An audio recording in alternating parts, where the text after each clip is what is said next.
राहुल गांधी जी और उनके कुछ साथी हैं वो इलेक्शन कमीशन को विश्वास नहीं करते हैं, सुप्रीम कोर्ट को नहीं मानते हैं ये लोग, और देश के संवैधानिक संस्थाएं को वो नहीं मानते हैं, तो इस देश का संविधान को ही नहीं मानते हैं। कितने बार संविधान को कांग्रेस के नेताओं ने इंसल्ट किया है। राहुल गांधी जी को सुधारने के लिए मेरा पास कोई दवाई नहीं है। सुप्रीम कोर्ट का टिप्पणी के बाद तो उसको थोड़ा होश ठिकाना आना चाहिए। आज बहुत महत्वपूर्ण दिन है, आज तो 14 अगस्त है और विभाजन विभीषिका का दिन है, हॉरर ऑफ पार्टीशन। आज़ादी से पहले पार्टीशन करा के हजारों लाखों लोगों ने जो जिंदगी गंवाए हैं, उनके याद में हम लोग विभीषिका का आज जो पर्व, ये जो दिवस है, इसको मना रहे हैं। तो विभाजन विभीषिका के साथ साथ कल 15 अगस्त है, आज़ादी का दिन है। तो स्वतंत्र दिवस मनाने से पहले आज मिनिस्ट्री ऑफ माइनॉरिटी अफेयर्स ने सिख कौम के युवाओं के साथ इंटरेक्शन कार्यक्रम बनाया है।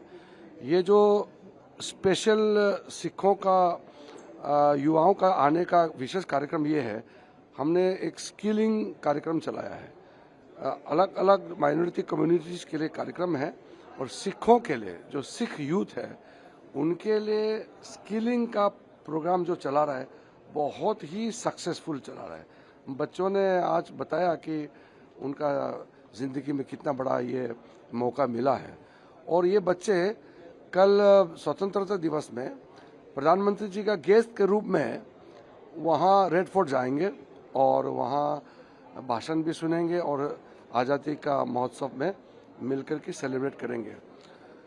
आज माइनॉरिटी अफेयर्स मिनिस्ट्री के साथ इंटरेक्शन करने के बाद बच्चे वहाँ हमारा प्रधानमंत्री का संग्रहालय है, वहाँ भी जाएंगे और अलग अलग पार्टी के अलग अलग प्रधानमंत्रियों ने क्या काम किया, कैसे देश को आगे ले गया, ये जो जर्नी है, इनका भी ये लोग एक साक्षी बनेंगे। और मुख्य बात तो ये है कि आज दिल्ली सिख गुरुद्वारा मैनेजमेंट कमेटी के माध्यम से मिनिस्ट्री ऑफ माइनॉरिटी का सपोर्ट से सिखों के लिए जो स्किलिंग कार्यक्रम चला है, ये आज़ाद भारत में पहली बार हुए हैं। और मैं अपने तरफ से, सरकार के तरफ से दिल्ली सिख गुरुद्वारा मैनेजमेंट कमेटी को विशेष रूप से अभिनंदन करता हूं। और जो सिख युवाओं को जो रोजगार का अवसर प्राप्त हो रहे हैं, इसके लिए मैं पूरा सिख कौम को भी अभिनंदन करता हूं। सर, अगर इसके अलावा इससे हटके बात करें इलेक्शन कमीशन के लेकर, राहुल गांधी लगातार सवाल उठा रहे हैं। साथ में अब उनका ये भी कहना है कि उन्होंने जो डेड वोटर्स इलेक्शन कमीशन ने घोषित कर दिए, उनके साथ चाय भी एक तरीके से। देखिए, इलेक्शन कमीशन ऑफ इंडिया का गाइडलाइन से हर स्टेट में इलेक्शन ऑफिसर होते हैं, वो तो स्टेट गवर्नमेंट का अधीन ही होते हैं।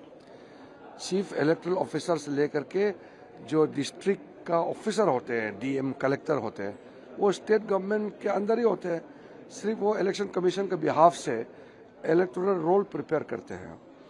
सुप्रीम कोर्ट ने बहुत साफ शब्दों में कह चुके हैं कि ये जो SIR है, स्पेशल इंटेंसिव रिवीजन करते हैं इलेक्टोरल रोल को, ये आज़ादी के बाद होते आए हैं और ये होना भी चाहिए। नहीं तो मृत लोगों को नाम काटना और फिर नए लोगों को जोड़ना। और राहुल गांधी चाय पीने के नाटक क्यों करते हैं? वो ऐसे मृत नाम को हटाने के लिए ही तो ये SIR करते हैं।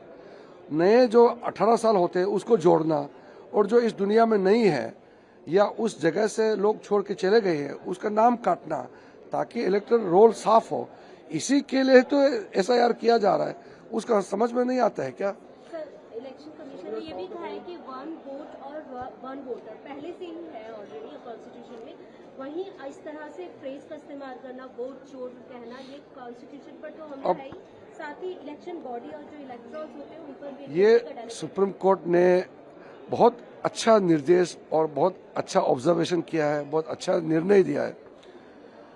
और इसके बाद भी राहुल गांधी जी और उनके कुछ साथी हैं वो इलेक्शन कमीशन को विश्वास नहीं करते हैं, सुप्रीम कोर्ट को नहीं मानते हैं ये लोग, और देश के संवैधानिक संस्थाएं को वो नहीं मानते हैं, तो इस देश का संविधान को ही नहीं मानते हैं। कांग्रेस के लोगों ने तो संविधान का धज्जियां कितने बार उड़ाए हैं, वो मानते ही नहीं संविधान को, लेकिन संविधान पकड़ के घूमते हैं। संविधान का किताब पकड़ने से क्या होगा? संविधान का कितना अपमान किया इन लोगों ने। मैं तो पार्लियामेंट में जब संविधान पे बहस हुई थी तब भी गिन गिन के बताया कितने बार संविधान को कांग्रेस के नेताओं ने इंसल्ट किया है, अपमान किया है। और आज संविधान किताब पकड़ते हैं। राहुल गांधी जी तो संविधान पढ़ा भी नहीं है, वो मानता भी नहीं है, और इलेक्शन कमीशन और सुप्रीम कोर्ट को नहीं मानते हैं।